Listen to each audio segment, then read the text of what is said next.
You alone, you alone, I turn to you. Ils ont vu Pharaon arriver avec son armée. Ils étaient bloqués. Ils ne savaient plus s'ils peuvent reculer, puisqu'ils ne peuvent pas avancer. Mais lorsque Moïse a crié à Dieu, Dieu a donné le pouvoir à Moïse par le bâton d'ouvrir la mer rouge. Alléluia. Les enfants d'Israël ont traversé la mer rouge à pieds nus, sans bateau. Alléluia. Lorsqu'ils sont arrivés de l'autre côté, la Bible nous dit qu'en signe de remerciement, la sœur de Moïse, appelée Myriam, a commencé à danser, à lancer des cantiques, parce qu'elle reconnaissait qu'elle était esclave et que l'elle était libre. Toi aussi, avant de connaître Dieu, tu étais esclave, esclave du péché. Mais à cause de Jésus-Christ, le péché est parti. Tu n'es plus pécheur, tu es enfant de Dieu. Alors ensemble, on va clamer pour ce Dieu-là.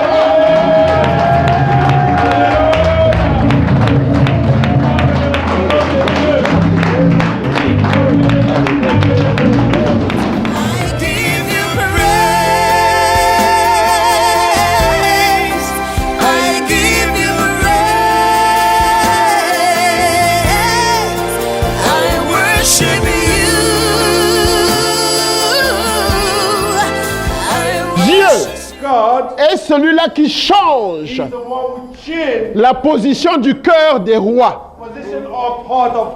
C'est-à-dire qu'il est capable de transformer un cœur de pierre en cœur de chair.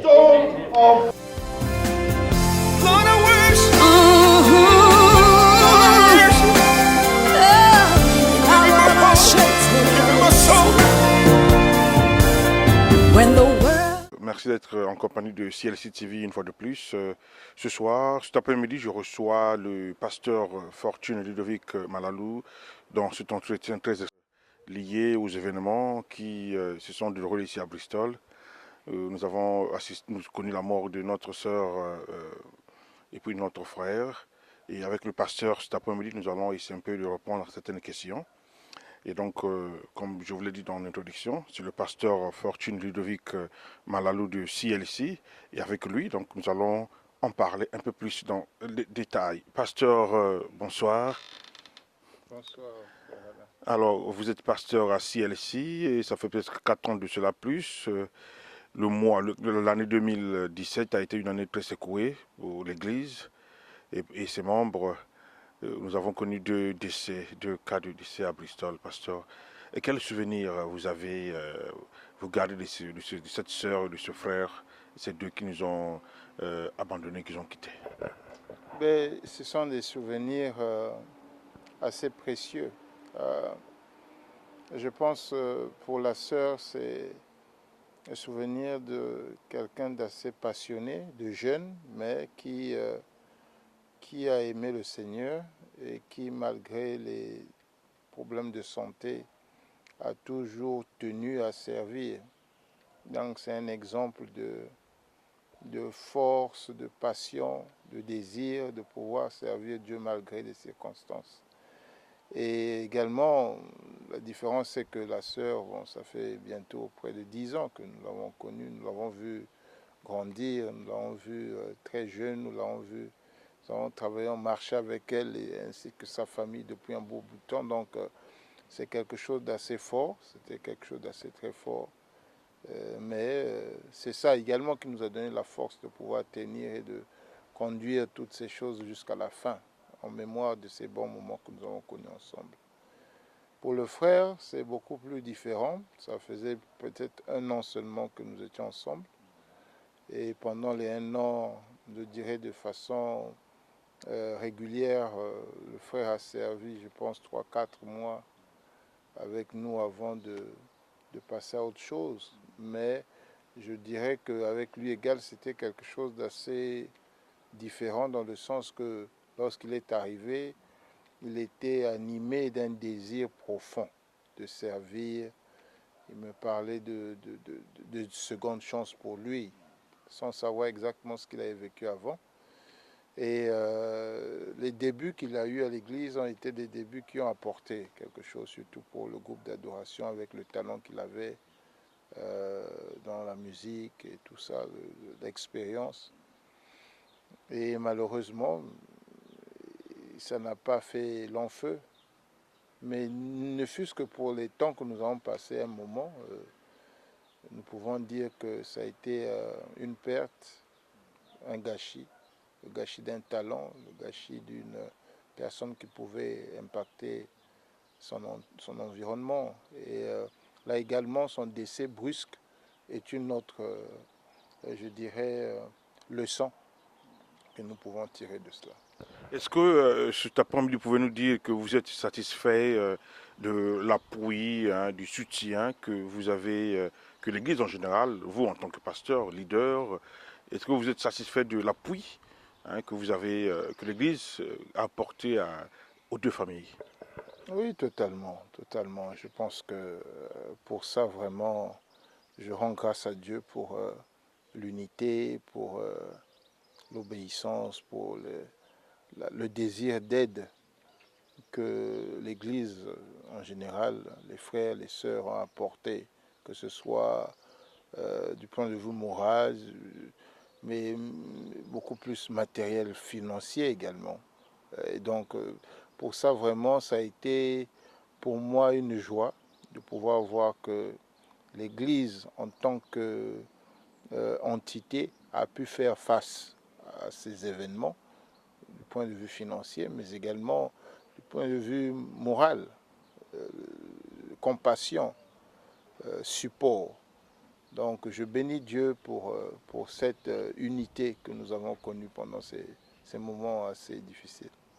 Voilà, l'Église en tant qu'entité a apporté son soutien aux deux familles éprouvées. Alors, pasteur, en tant que pasteur, c'est difficile lorsque vous perdez un être humain.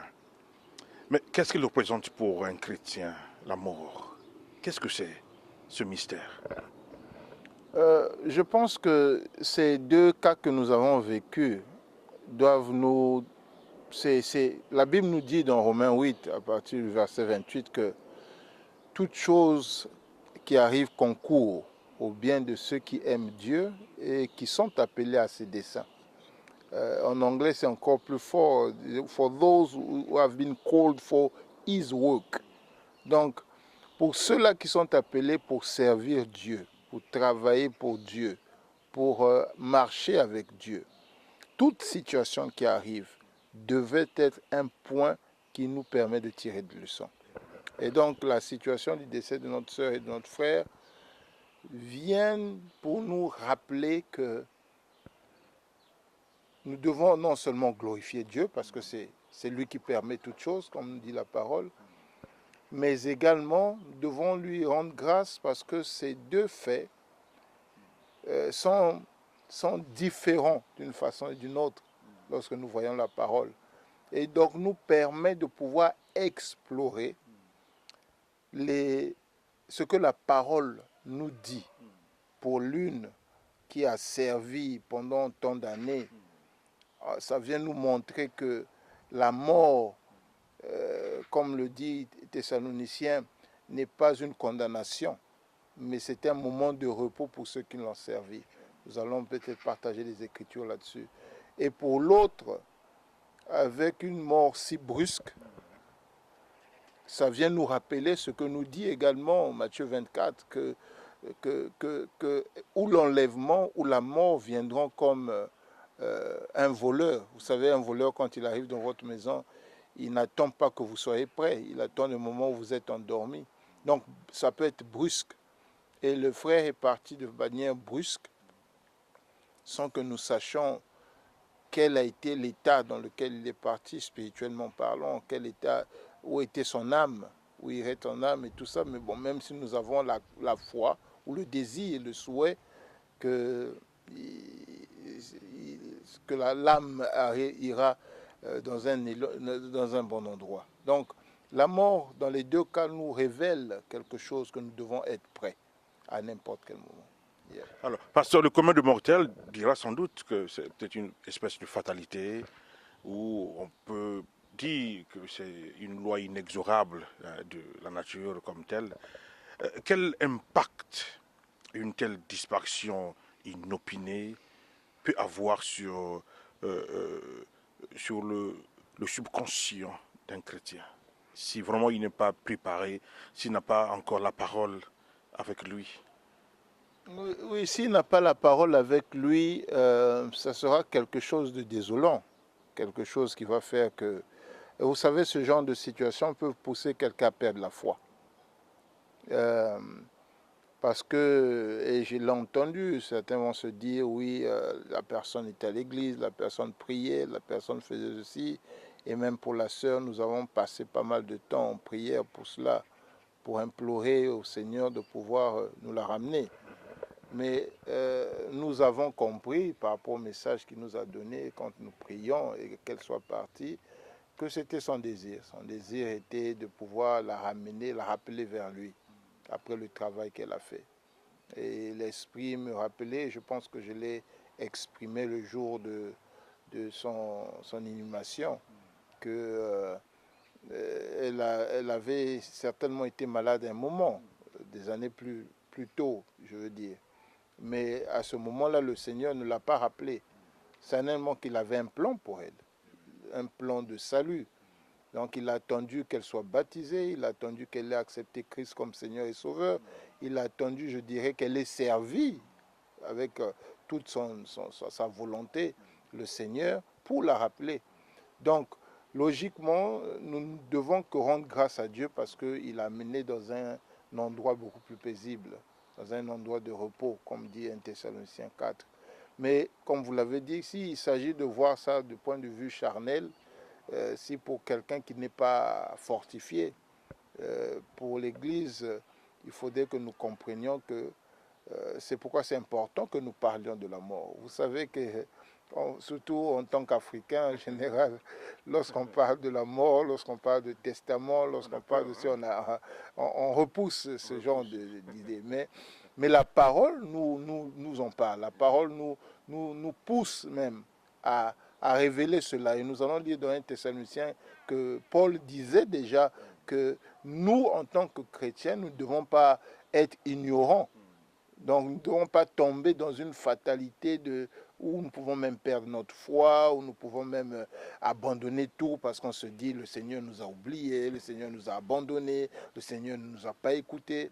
Paul déjà leur disait, 1 Thessaloniciens 4, que ne soyez pas comme ces ignorants-là, ceux-là qui ne savent pas ce qu'est la mort pour celui qui est mort en Christ. Donc, il est important que nous puissions, à la lumière de ces événements, nous rendre compte que la mort est là, la mort viendra. Même moi, j'en parle souvent avec mon épouse, qui repousse cela, mais je dis chacun de nous mourra un jour et il faudrait que nous puissions savoir que si nous mourons, que nous puissions mourir dans le Seigneur, que nous puissions travailler parce que nous ne savons pas quand est-ce que ce jour-là arrivera.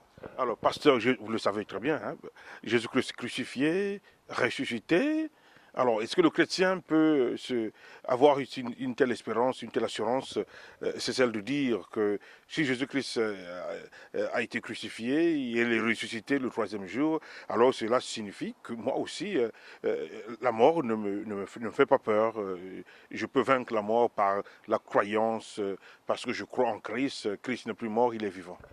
Oui, tout à fait, mon frère, parce que vous savez, moi je me rappelle lorsque nous étions encore plus jeunes, lorsque nous n'étions pas convertis, notre désir de vivre une vie effrénée allait du fait qu'on se disait mieux vaut vivre maintenant parce qu'on ne sait pas ce qui se passera.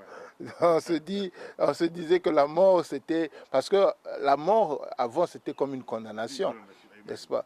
Mais Christ est venu et pendant les 3 jours qu'il a passés entre sa vie, entre la croix et la résurrection, La Bible nous dit qu'il est parti dans les lieux inférieurs pour arracher la clé du séjour des morts.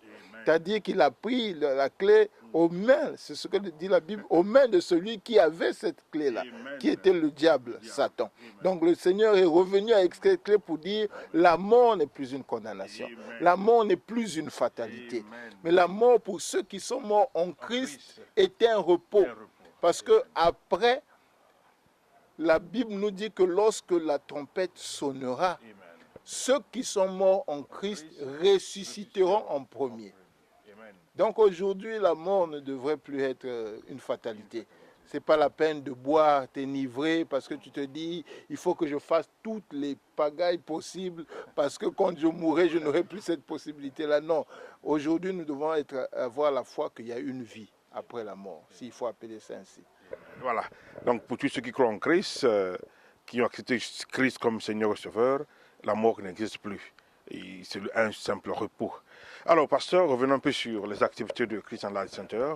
Vous l'avez annoncé tout au début de l'année, le 30 décembre 2016, le passage de 2016 à 2017, que c'était une année de Talita Kumi, où nous devions nous lever et aller conquérir d'autres territoires. Alors,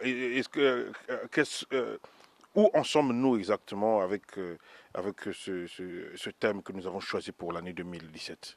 Bon, ben, nous sommes en bonne voie, je dirais, parce que contrairement à ce que nous aurions cru peut-être que ce sont des séminaires ou des conférences, des conventions comme nous le prévoyions, qui auraient pu booster cette capacité de se lever. Mais le Seigneur avait une autre vision de cela.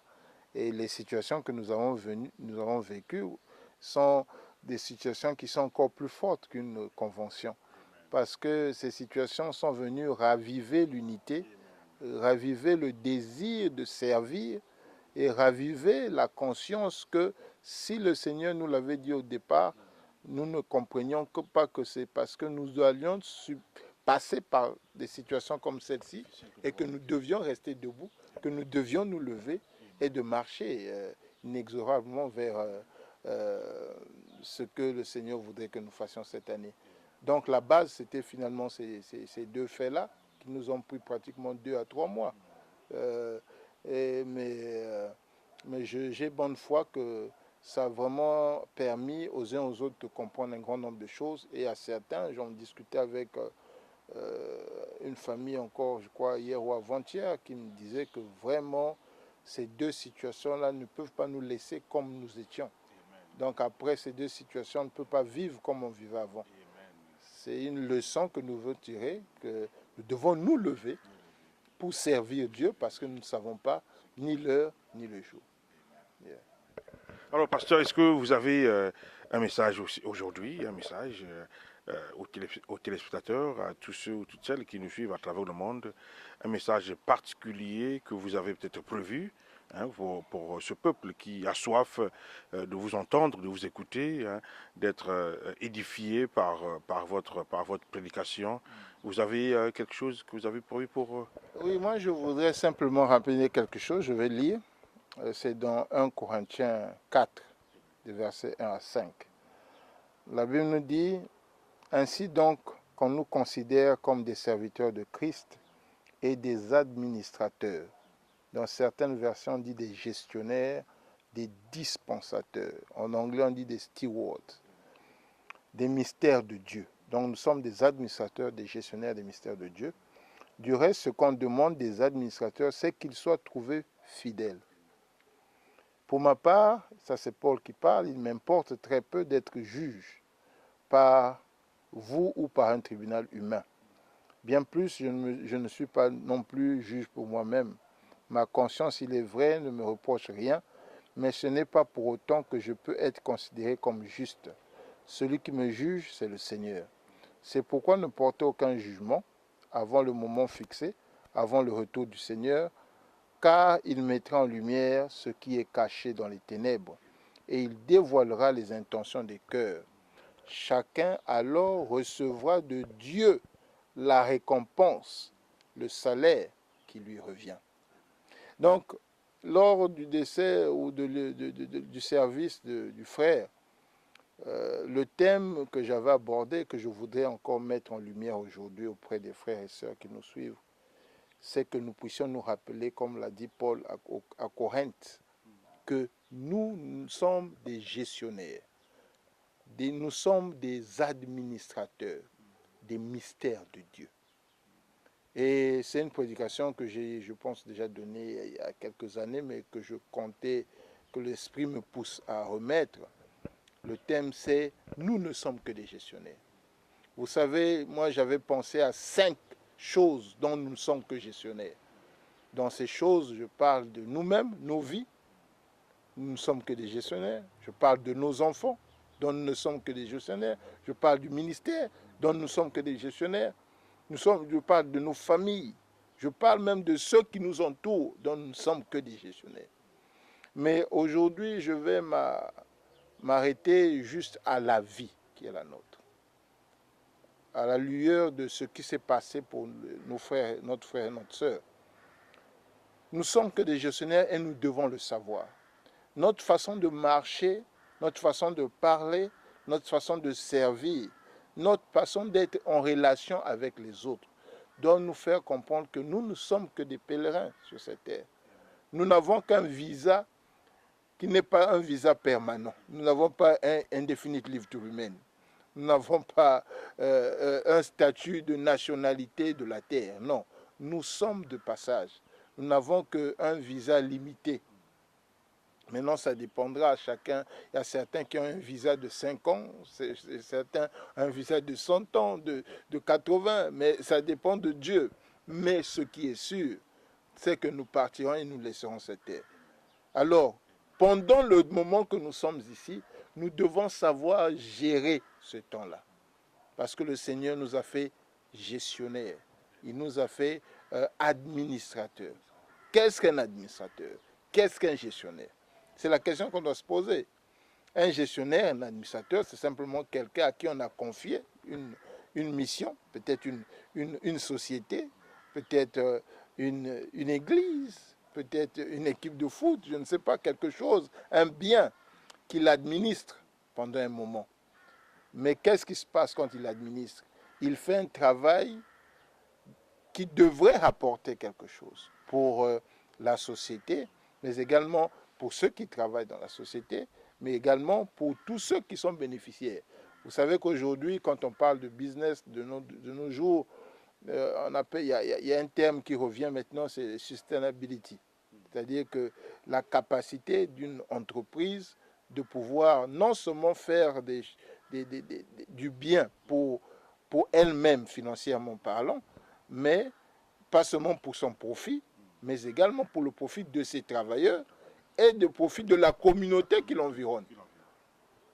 Donc ça vient montrer comment nous, en tant qu'administrateurs de nos vies, nous devons prendre soin de nos vies, mais également de la vie de ceux qui sont autour de nous, comme nos familles, nos épouses, nos enfants, notre communauté à l'église, mais également la communauté en général.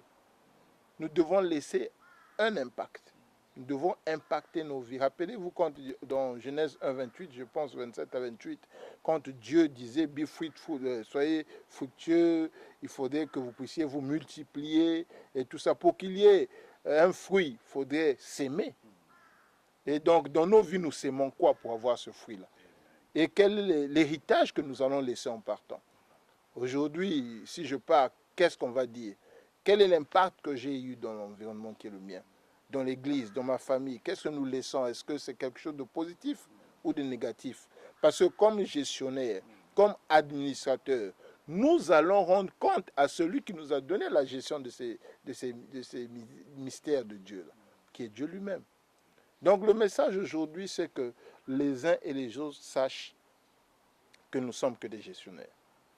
Et que à la fin de la gestion qui est la nôtre, de ce que le Seigneur nous a donné, nous allons lui rendre compte. Nous allons lui dire, il a nous demander, frère Alain, frère Fulgence, frère Ludovic, je vous ai donné la mission de conduire cette famille, de conduire l'église. Quel est l'impact que vous avez laissé? Qu'est-ce que vous avez fait de la mission? Est-ce que vous avez fait des profits? des profits, c'est faire venir le plus grand nombre à Dieu. Est-ce que vous avez apporté un impact dans votre famille afin que vous ayez semé et que des enfants, vos épouses, vos époux viennent également à Christ, soient également des serviteurs? Est-ce que vous avez multiplié les grâces de l'Éternel dans la vie des uns et des autres qui font que nombreux croient parce que vous avez fait ceci, parce que vous avez marché comme ça? Est-ce qu'il y aura des témoignages de personnes qui viendront dire « Oui, moi j'ai cru en Christ, oui, moi j'ai servi, parce que cet homme, parce que cette femme, la façon dont elle vivait, la façon dont il vivait m'a poussé à aimer Dieu, m'a poussé à servir Dieu. » Quel est le legacy, comme diraient les Anglais? What is the legacy we're going to leave to people? What we're going to say? When we left already, what people we're going to say about us? That's what we have to have in mind. Nous devons voir ça en esprit, savoir exactement qu'est-ce que les gens diront de nous. C'est vrai que tout le monde n'acclamera pas, mais il faudrait que nous sachions que comme une compagnie qu'on te donne, comme une société qu'on te donne de gérer, la vie qui est la tienne, également le Seigneur te la donne, te la prête pour que tu puisses la gérer. Parce qu'un jour, il te posera la question. Donc, Alors, pasteur, pour bien gérer une société, vous l'avez bien rappelé, nous sommes que les gestionnaires, nous sommes des pèlerins sur terre. Alors, pour qu'on gère bien une entreprise, mais il faudrait qu'on ait une connaissance au préalable. Quels sont les outils que le chrétien doit avoir pour mener à bon escient la gestion de l'entreprise que Dieu lui aurait ou que Dieu lui a confiée? Sinon, on a vu certaines personnes, hein, une gestion scabreuse, désastreuse, qui finit par qui n'a peut-être qu'une année de vie ou 2 ans de vie, et après la société s'écroule. Alors, qu'est-ce qu'on doit avoir, revenir sur le terme, sur le plan biblique ou le plan religieux? Quels sont les outils que le chrétien doit avoir pour mener à bon escient, je reprends, une entreprise, une œuvre que Dieu lui a confiée? Je parlerai de certains outils, mais l'outil principal, c'est la parole de Dieu. Vous savez, aujourd'hui, les gens suivent beaucoup plus ce qui est lumineux, ce qui est éclatant, ce qui est extraordinaire. Ce n'est pas mauvais d'aimer des choses comme les miracles, des délivrances et tout. Je pense que c'est même l'essence même de la venue de Christ, de pouvoir nous amener dans la délivrance, du fait qu'il est mort pour nous délivrer de nos péchés, et le péché primaire qui était celui d'Adam. Mais si vous voyez bien, la parole nous dit que voici les miracles qui accompagneront ceux qui auront cru. Ça veut dire que les miracles ne sont que des signes qui accompagnent ceux qui ont cru en Christ. Et qui mettent sa parole en pratique. Exactement. Donc le miracle, je dirais pas, c'est pas la chose numéro 1. La chose numéro 1, c'est de croire. Et lorsque nous croyons, nous marchons selon la volonté de Dieu. La Bible nous dit, Jésus en parlant lui-même, il a dit, ceux qui m'aiment, ce sont ceux-là qui mettent en pratique les commandements de mon Père.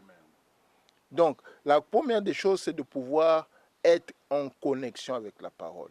C'est de pouvoir méditer. Rappelez-vous, on a dit, Josué disait que ce livre de la loi ne s'éloigne point de ta bouche, n'est-ce pas? Parce que c'est par rapport au fait que tu vas croire, que tu vas le mettre en pratique, que tu réussiras et que tu auras du succès. Il pouvait simplement dire que tu auras du succès. Mais on se rend compte qu'avoir du succès et réussir, c'est 2 choses différentes. Il y a des gens qui ont du succès et après, qui meurent pauvres. Mais il y a des gens qui réussissent. Et quand on parle de réussir, ça veut dire, c'est comme je disais pour une entreprise. Une entreprise qui réussit, c'est une entreprise qui est profitable pour les shareholders, pour ses actionnaires et pour les travailleurs qui ont un bon salaire et pour la communauté, parce que l'Église va impacter la communauté. Vous voyez? Donc, le profit, la réussite que le Seigneur voudrait, c'est ça. Mais ça commence par la parole. De plus en plus, les gens s'éloignent de la parole. Et comme la Bible disait dans Matthieu 24, que plusieurs, vers la fin, les gens ne voudront plus de la parole. Parce qu'ils auront le chatouillement de quelque chose d'extraordinaire. Et à ce moment-là, les gens deviendront amis de l'argent, amis d'eux-mêmes. Ils voudront des paroles qui les font plaisir, des paroles qui les comment on dit ça, qui les chatouillent. Mais la base, c'est la parole. Comme disait un des serviteurs à l'église, le frère Ange que je salue, nous devons revenir à la parole. Nous devons revenir à Jésus-Christ. Il faudrait que nous ramenions Jésus dans l'église, que nous ramenions Jésus dans nos prédications. Parce que de plus en plus, on prêche des choses qui dépendent de nous-mêmes, pour nous faire voir, pour nous montrer nous, au lieu de montrer Jésus. Donc, je pense que le premier outil et l'outil principal, c'est la parole. Et cette année, si vous vous rappelez également, il y a un outil très important qui découle de la parole, qui va nous permettre de sortir de beaucoup de situations, c'est le discernement. Le discernement des esprits, le discernement de la vie, par la révélation de l'esprit, qui nous permettent de savoir faire attention de ceux qui nous environnent, de pouvoir savoir quelle est l'intention cachée du cœur de l'homme. Celui qui vient te parler, cette parole qu'il te donne, qu'est-ce qui est caché derrière? Quel est le désir qu'il a? Est-ce que c'est un désir pour Dieu ou un désir pour lui-même? Donc ces deux choses-là sont déjà très importantes. Quand on parle du discernement, on voit le Saint-Esprit. Et quand on voit la parole, on parle de Jésus. Voilà. Merci beaucoup, pasteur. Voilà, il faut avoir le discernement. Alors, j'aimerais soulever et aborder un sujet aussi important, capital, parce que il semble se manifester peut-être que de façon peut-être régulière dans presque la majorité des églises. Là, je parle de la prophétie, pasteur. Les chrétiens ont tendance à plus insister sur le fait qu'on lui ait dit une parole ou qu'on lui a promis quelque chose, ou on lui a dit, écoute, voici telle prophétie dans ta vie, Dieu m'a dit ceci pour toi et tout ça. Et on s'accroche là-dessus, on oublie de faire recours à la parole de Dieu pour essayer un peu de comparer ce qui aurait été dit comme étant une vérité absolue dans la vie d'un chrétien et la parole de Dieu elle-même. Est-ce que ça aliène les chrétiens, pasteur? Oui, tout à fait. Et c'est comme je disais tout à l'heure, quand je dis que nous voyons plus, nous faisons nos choix par rapport à ce qui est lumineux. Un jour à l'église, je disais dernièrement, lorsque j'ai commencé cet enseignement sur le discernement, que lorsque vous voyez ce qui s'est passé pour Lot, qui était sorti avec Abraham, la Bible nous dit que lorsqu'ils ont eu des problèmes, Abraham a demandé à Lot. Lot a dit, nous devons nous séparer, nos travailleurs et nous. Et Abraham lui a dit, bon, mais c'est à toi de choisir où est-ce que tu voudrais partir. Et la Bible nous dit que Lot a vu les contrées lointaines, il a vu Sodome et Gomorrhe, il a vu là où il y avait la lumière, il a vu que ça brillait. Et il a décidé d'y aller. Mais c'était là-bas qu'était le problème qu'il allait vivre. Et aujourd'hui, nous les chrétiens, c'est le problème que nous avons. Nous voyons la lumière, nous voyons là où il y a l'extraordinaire. Si aujourd'hui vous faites des services d'enseignement, vous verrez moins de personnes que si ce sont des services prophétiques ou des services de guérison de maladies. N'est-ce pas? Alors que ce qui est important, c'est l'enseignement. Parce que la Bible nous dit dans Osée, comme tout le monde le sait, par manque de connaissance, mon peuple périt. Si vous n'avez pas la connaissance, vous allez tomber entre les mains de ce que la Bible elle-même, dans Matthieu 24, appelle des loups vêtus en peau de brebis. Donc, la prophétie n'est pas mauvaise. La guérison n'est pas mauvaise, parce que jusqu'à présent, la guérison doit être faite. La délivrance doit être faite. Les prophéties doivent être faites. Parce que c'est quoi la prophétie? C'est qui le prophète? Le prophète, c'est quelqu'un qui parle au nom de Dieu. C'est le porte-parole de Dieu. Donc il a un message qui instruit. Est-ce qu'il peut, je vous m'excusez, pasteur, est-ce qu'il peut s'en passer de Jésus-Christ? Impossible. Parce que...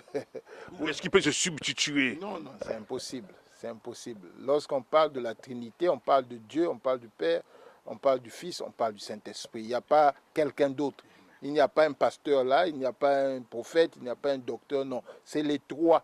Et l'essence même des 5 ministères dont on parle, quand on dit que Dieu a donné à l'Église des ministères tels que l'apostolat, l'évangélisme, le doctorat et l'enseignement et tout ça, l'évangélisme, la prophétie. C'est pas dans une c'est pas stratosphère, dans le sens où on va dire le plus grand c'est celui-ci. Non, c'est dans l'ordre de la façon dont ça doit être donné. Parce que l'apôtre est celui-là qui a ces dons-là de fondation de l'Église. Le prophète, après, vient pour donner la vision de l'Église vue par Dieu, n'est-ce pas? L'évangéliste, lui, il va chercher les brebis à l'extérieur pour les ramener dans l'Église, pour que l'enseignant puisse les enseigner et que le pasteur prenne soin de ces brebis-là. Donc, c'est quelque chose qui est interconnecté. C'est pourquoi le Seigneur ne va pas donner quelqu'un tous les ministères. Et c'est pourquoi nous travaillons en adéquation avec d'autres églises, avec d'autres pasteurs, avec d'autres prophètes. Parce que ce que moi je n'ai pas, c'est l'autre qui l'apportera. Mais il y a cette incompréhension-là. Quand en tant que pasteur, vous invitez quelqu'un d'autre, il a l'impression que c'est parce que vous n'êtes pas capable, donc lui, il est capable de faire tout. Mais ce n'est pas ça, c'est parce qu'on respecte le corps de Christ, comme on l'appelle. Donc la prophétie, un prophète, un pasteur, un docteur ne peut pas se substituer à Jésus-Christ. C'est impossible. Il ne peut pas se passer parce que la Bible est claire. Nul n'ira au Père si ce n'est par le Fils. Donc, on ne peut pas devenir Jésus-Christ. Et le problème, c'est ce qui se passe dans nos églises aujourd'hui. Il y a quelqu'un qui veut se substituer à Christ. Et quand ils viennent, ils parlent plus d'eux que de Christ. Aujourd'hui, quand on fait quelque chose d'extraordinaire, aujourd'hui l'église a 4 ans, moi je ne dirais pas c'est grâce à moi. Si vous vous souvenez, nous avons commencé avec peut-être 3 familles. Mais aujourd'hui, il y a une trentaine de familles. Mais tout cela, ce n'est pas moi. C'est Christ. C'est Dieu qui a permis que cela se fasse. Et nous devons rendre à Dieu ce que lui-même il a permis. Donc, un prophète ne peut pas se substituer à Dieu. La prophétie, quand elle est donnée, moi je dis toujours, logiquement, Dieu parle de 2 manières. Il parle en privé et il parle en public. Ce qu'il t'a déjà montré, qui peut arriver dans ta vie, pour éviter que tu ne puisses pas être rongé par le doute, il va utiliser un serviteur, un prophète, un docteur, un pasteur, pour révéler ce qu'il t'a déjà dit, pour confirmer. La prophétie, en général, c'est une instruction. C'est comme une confirmation.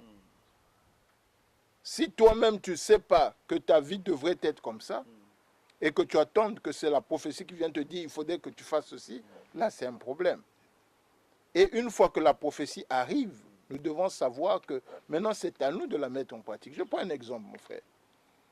Si on vient vous dire, frère Alain, moi je suis prophète, le Seigneur me dit que vous serez médecin, que vous êtes attaché à l'aide, à la guérison, à travers la médecine. Mais d'après vous, qu'est-ce que vous devez faire? Vous devez apprendre la médecine. Il faudrait bien que vous... Donc, vous n'allez pas vous asseoir parce qu'une prophétie est sortie. Et à ce moment, vous attendez que ça se réalise sans que vous n'ayez fait quoi que ce soit. Et que tu as à l'hôpital déjà commencé à vouloir toucher les malades. Les malades. Voilà. Donc, il faut apprendre. Et c'est ça. La prophétie ne vient que pour vous donner l'instruction. Et à vous de pouvoir voir comment faire pour atteindre cette dimension. Lorsque le Seigneur disait à Jérémie que vas-y, fais ceci, lui il disait que bon, moi je suis encore jeune, je ne sais rien, j'ai été appelé à autre chose. Mon père a été sacrificateur, peut-être que moi aussi je le serai. Mais le Seigneur lui a dit non, moi je te connaissais bien avant. Le Seigneur nous connaissait bien avant. Donc je te connaissais bien avant, je t'avais déjà choisi comme prophète. Donc quand je te dis va, ça veut dire que tu peux déjà commencer ta marche parce que je serai avec toi. Donc lorsqu'une prophétie arrive, nous devons savoir que le Seigneur, quand il a dit, ça veut dire que ça s'accomplira, mais que je commence la marche et lui sera avec toi. Parce que nombreux sont ceux, pasteurs, qui, lorsqu'on leur donne une espèce de prophétie, bon, ils s'enorgueillissent et ils se disent, bon voilà, j'ai presque atteint l'objectif que je me suis assigné dans le ministère et que je peux m'en passer du reste. Je peux m'en passer du reste, il suffit d'une prophétie et puis bon, voilà, et ça marche, c'est parti. Non, pas du tout, parce que la prophétie, comme je dis, n'est pas la fin, mais c'est le commencement de quelque chose. Est-ce que le prophète vient vous dire, voilà ce que je vois dans votre vie, voilà ce que le Seigneur me dit, parce que c'est ça, je dis le prophète, ce n'est pas de lui-même, ce n'est pas par son intelligence. Ça veut dire que c'est Dieu qui lui dit, dis à mon fils, dis à ma fille, dis à mon peuple, que voilà l'instruction que je leur donne. Mais maintenant, après, c'est à nous qui recevons cette prophétie de commencer à travailler pour qu'elle soit mise en application. Parce que quand le Seigneur dit une chose, ça veut dire qu'elle s'accomplira. Donc maintenant, c'est à nous. Je prêchais, si vous vous rappelez, l'année passée, je disais que la longueur de ton désert dépend de toi-même. Lorsque vous voyez les enfants d'Israël, le Seigneur leur avait dit, sortez, vous irez à Canaan. Mais la Bible nous dit qu'au lieu de les permettre de passer directement en 11 jours, il les a fait traverser, fait le détour par le désert, où leurs habitudes, leur attitude, leur comportement a fait qu'ils y restent 40 jours, 40 ans. Donc la prophétie peut venir, mais comment tu la mets en application? Quelle est ton attitude? Quel est ton comportement? Quelles sont les actions que tu prends? Les enfants d'Israël ont fait des choses qui ont fait que leur désert a pris du temps. Je pense qu'un jour, on prendra cet enseignement pour montrer quelles sont les différentes choses dans nos vies que nous faisons qui peuvent soit éloigner ou élargir, rendre plus long notre désert ou encore le raccourcir. Donc, c'est ça. Merci beaucoup, pasteur. Nous sommes presque arrivés à la fin donc, de notre entretien. Mais avant que je nous donne le micro pour le dernier mot, mais nous sommes presque au 6e mois de l'année. Nous sommes en juin. Aujourd'hui, est-ce que vous avez quelque chose, un message particulier, un appel aux frères et sœurs qui vivent à Bristol, particulièrement? Oui.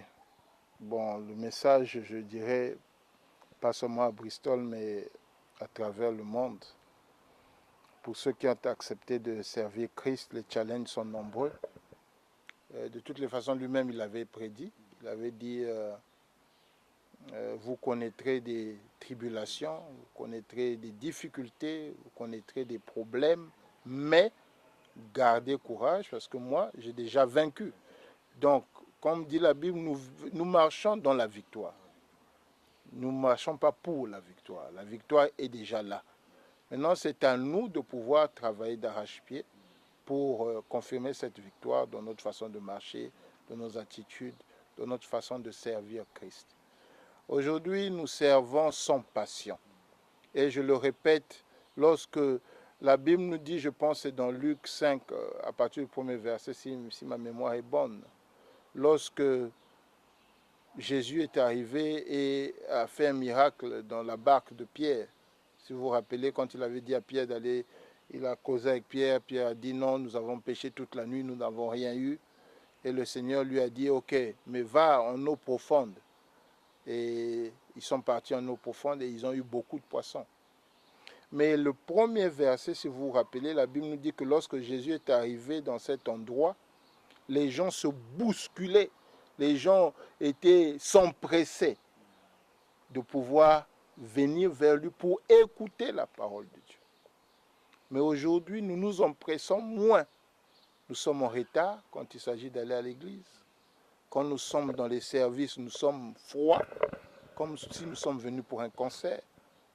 Alors que le Seigneur veut que nous puissions être empressés, que nos cœurs soient empressés, que nos cœurs soient passionnés.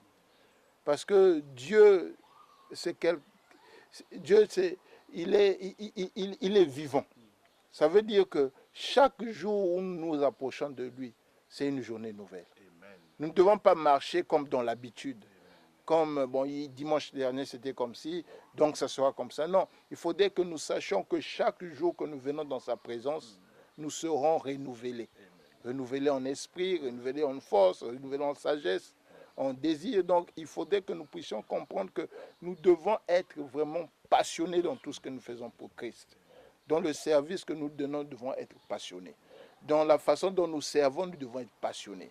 Quand j'ai une responsabilité, moi j'ai une passion. Quand on me donne une responsabilité, mon désir c'est de faire plaisir au maître qui m'a demandé de le faire. Si c'est dans une entreprise, si c'est mon directeur, je vais tout faire pour qu'il soit dans la joie. Mais si c'est pour Dieu également, pourquoi nous ne le faisons pas? Nous sommes prêts à donner tout, être à temps pour notre travail, au boulot, à l'école, rendez-vous de tous les jours. Mais quand il s'agit de l'Église, nous avons l'impression que bon, ça, on peut venir en retard, on peut faire ceci. Mais tout ça, comme je le lirai tout à l'heure, le Seigneur nous paiera, et comme nous l'avons lu, il nous payera par rapport à ce que nous avons fait. Ce sont nos travaux qui vont nous être rétribués. Donc c'est important. Moi, ce que je demande au peuple, c'est que les gens retrouvent la passion. Et que les gens puissent vraiment s'empresser de pouvoir respecter le Saint-Esprit, de pouvoir agir conduit par l'Esprit, de pouvoir avoir le désir d'avoir le don de discernement. Pas seulement le don de guérison des malades. Le don de discernement est plus important. Parce que si vous voyez dans la Bible, rappelez-vous là où Paul était en train de marcher avec les disciples, là où cette femme, comme on dit dans la Bible, storyteller, cette femme qui lisait dans les mains, elle répétait chaque jour, oui, ça, ce sont les hommes de Dieu, ce sont les hommes de Dieu. Pour des gens, si Paul n'avait pas le discernement, il ne comprendrait pas qu'il y avait un esprit de Python derrière cette femme. Donc c'est le discernement d'abord qui a permis de dire ce qu'elle dit, ça peut être vrai, mais l'esprit qui est derrière elle, ce n'est pas l'esprit de Dieu.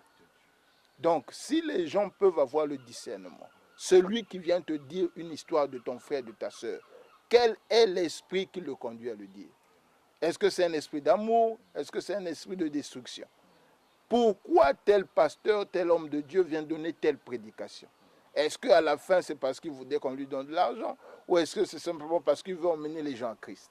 Donc, dans toutes nos vies, dans tout ce que nous faisons, le discernement doit être la clé qui nous permettra de rester en contact avec l'esprit et de pouvoir dealer avec toutes les situations qui sont autour de nous. Voilà, donc ayons donc le discernement dans tout ce que nous faisons, dit le pasteur Fortune Ludovic Malalou. Nous sommes presque à la fin de cet entretien, je le disais tantôt, exclusivement réservé à une pensée positive aux disparitions tragiques que nous avons vécues, connues à Bristol, et une pensée positive aux deux familles qui est restée pendant presque un mois, 2 mois, un peu plus dans cette douleur, de triste épreuve. Pasteur, et je vais revenir à vous dans quelques instants, mais si vous avez vous voulez plus d'informations, vous visitez notre site internet www.christianladcenter.org et là vous avez presque toutes les activités de l'église, tout ce que nous faisons chaque semaine. Le dimanche, le culte de 13h30 à 15h30. Les vendredis, on se retrouve à 18h30 jusqu'à 20h30 à Broadmead Baptist Church pour ceux qui vivent à Bristol. Et si vous n'avez pas d'endroit là où aller, c'est le message que le pasteur a lancé tout à l'heure, c'est celui de choisir, de savoir discerner le message, de savoir discerner la prophétie qu'on vous donne. Parce que c'est bien de recevoir une prophétie, mais qu'est-ce qu'on en fait après? Elle peut nous détruire, la prophétie. Tout comme elle peut nous enseigner, elle peut nous conduire vers la destinée que Dieu a prévue pour nous. Mais si on ne la prend pas avec beaucoup d'intelligence, avec beaucoup de maturité, pour qu'on puisse la juger, on risque de se perdre. Et nombreux sont ceux ou celles qui sont dans la perdition parce qu'ils n'ont pas su comment exploiter la prophétie que Dieu leur aura donnée à travers un homme de Dieu. C'est très capital. Donc, ayons le discernement de savoir, est-ce que cette prophétie, est-ce qu'elle est bonne, est-ce qu'elle est pour moi? Et qu'on ne se loigne pas de la parole de Dieu. Que ce livre de la loi ne se loigne point de nos bouches. Il faudrait qu'on le médite, ce livre, jour et nuit, pour qu'on ait la connaissance, pour qu'on ait la sagesse et pour qu'on ait encore le discernement. Je reviens dessus, le pasteur a insisté sur le discernement.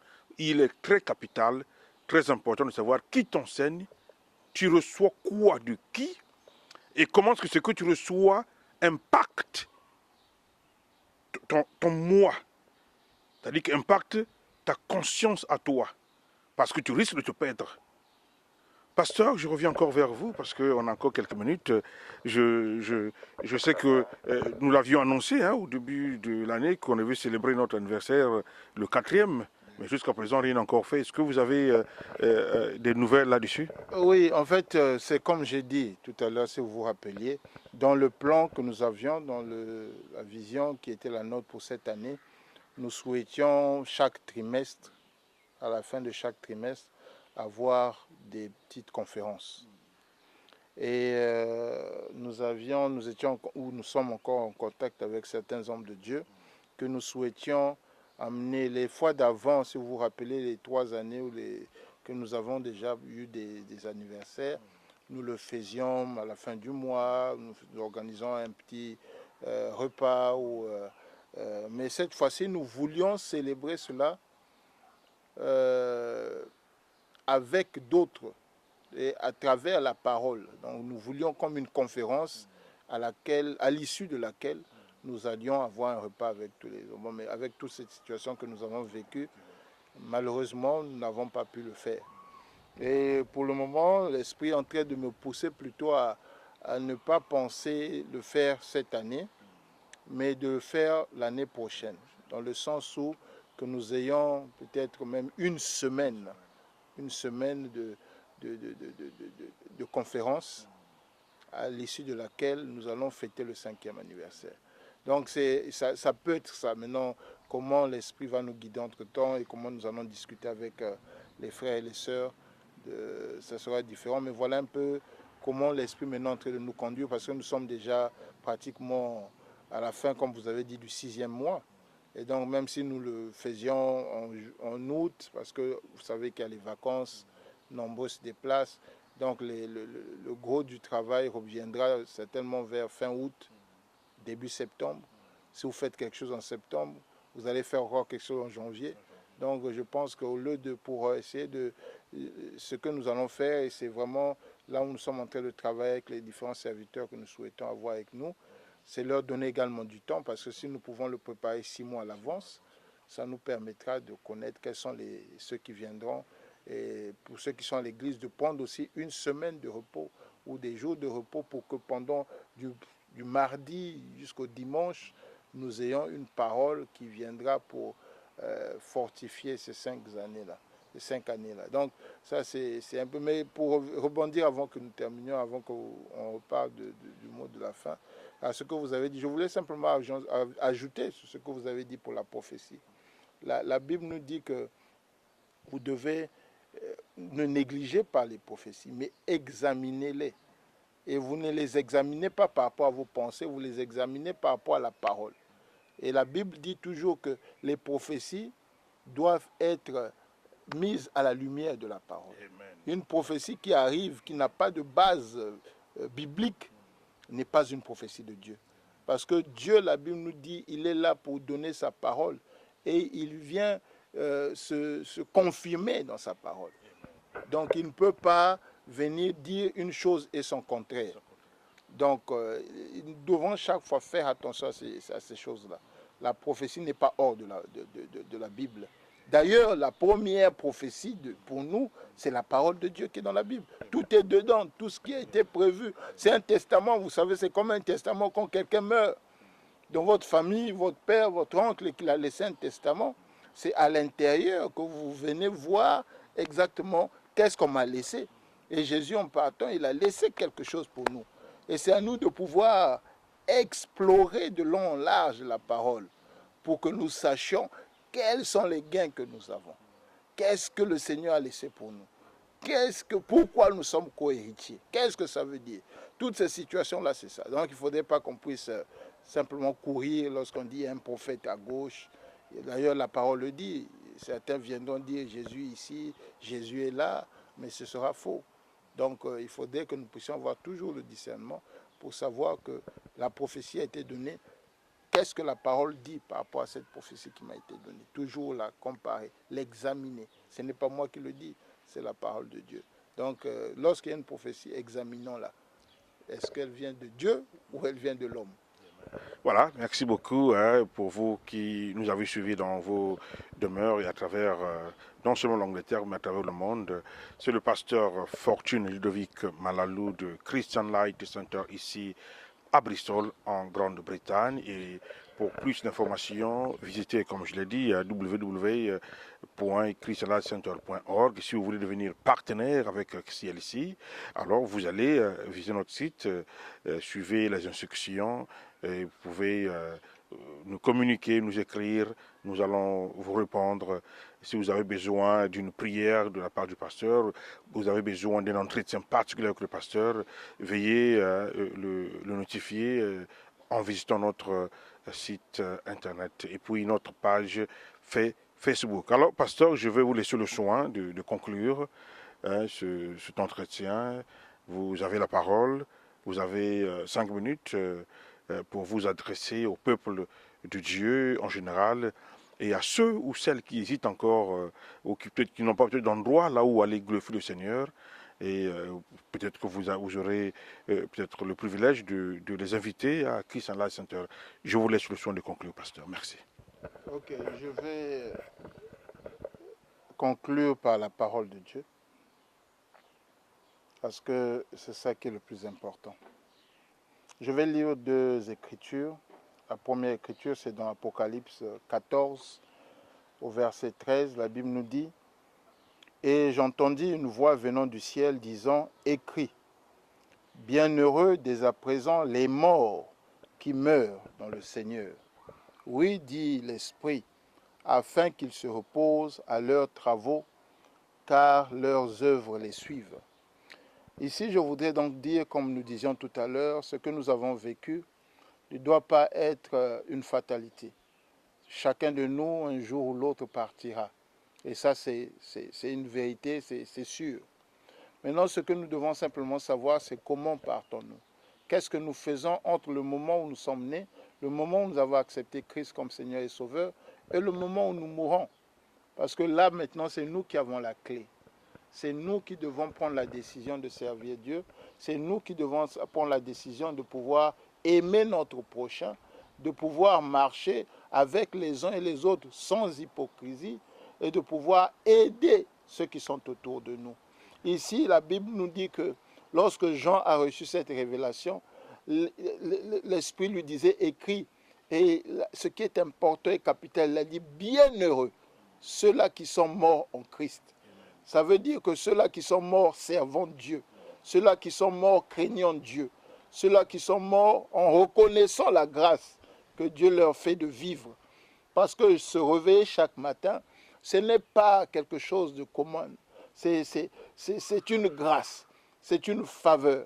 Nous avons vu des gens qui étaient riches, je n'ai pas besoin de donner leur nom, qui étaient très riches, qui avaient du succès dans le monde, mais qui un jour se sont endormis et ne se sont jamais réveillés. Leur argent ne les a pas réveillés, leur réputation ne les a pas réveillés. Donc ici, j'appelle vraiment à chacun d'entre nous, que ce soit à CLC, que ce soit toutes les églises, parce que nous sommes corps de Christ. Ce que je donne aujourd'hui, ce n'est pas pour celle-ci, mais c'est pour la communauté, pour le corps de Christ. Il faudrait que nous comprenions que la mort n'est plus une condamnation. La mort, ce n'est pas une fatalité où nous allons mourir et il n'y a plus rien. Non. Après ça, nous allons encore vivre avec le Seigneur. Il y a le millénium qui viendra. Il y a les moments où nous allons régner avec le Seigneur. Dans la nouvelle Jérusalem, celle-là qui a été construite, dont Dieu est l'architecte et le constructeur, nous dit Apocalypse. Alors c'est à nous de pouvoir nous remettre en question dans notre vie, chaque jour, ce que nous faisons, dans nos foyers, comment je vis avec mon époux, avec mon épouse, avec mes enfants, comment je vis avec mes frères et sœurs en Christ, comment je vis avec ceux de la communauté. Ne soyons pas dans la méchanceté, soyons dans l'amour. 1 Corinthiens 13, à partir du verset 1 jusqu'au verset 13, nous parle de l'amour, nous parle de la foi, nous parle de l'espérance. Mais on nous dit que le plus important, c'est l'amour. Rappelez-vous que Jésus, en partant, quand Dieu avait parlé de 10 commandements, il a dit tous ces commandements peuvent être mis en deux. « Aime ton Dieu de tout ton cœur, de toute ton âme, et aime ton prochain comme toi-même. » comme toi-même. Et ce sont ces deux bases-là. Mais je vais terminer par le dernier verset, toujours dans Apocalypse 22, au verset 12.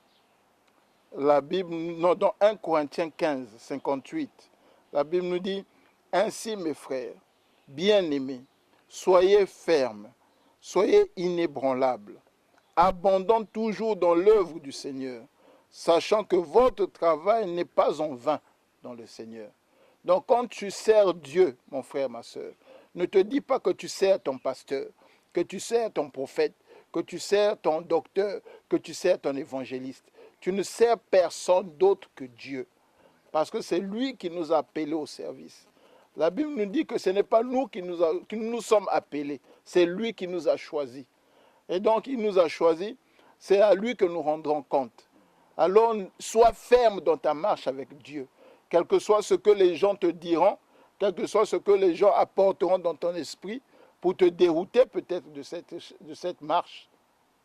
C'est à toi de savoir être ferme. C'est à toi de savoir être inébranlable et de continuer à faire le travail que tu fais. Parce que comme nous l'avons dit plus haut, ce sont ces travaux-là qui t'accompagneront lorsque tu seras parti. C'est ceux-là qui viendront, que le Seigneur utilisera pour dire, oui, tu es bon et fidèle serviteur, parce que tu as servi jusqu'au bout. Alors n'arrête pas. Tu veux servir, sers. N'écoute pas ce que les gens disent autour de toi. Parce que ce jour-là, lors du jugement, on ne va pas te demander qui t'a fait tomber, qui t'a dit ceci, pourquoi tu t'es éloigné de l'Église, pourquoi tu t'es éloigné surtout de Dieu, pourquoi tu n'as pas marché dans la destinée que Dieu avait pour toi. Il va te demander, mon frère, ma soeur, je t'ai appelé, je t'ai donné une mission, je t'ai fait gestionnaire de ta vie, gestionnaire de ta famille, gestionnaire de ton environnement. Qu'est-ce que tu as fait de la mission que je t'ai confiée? Alors soyons fermes, inébranlables et continuez dans le travail de Dieu. Que Dieu vous bénisse. Merci.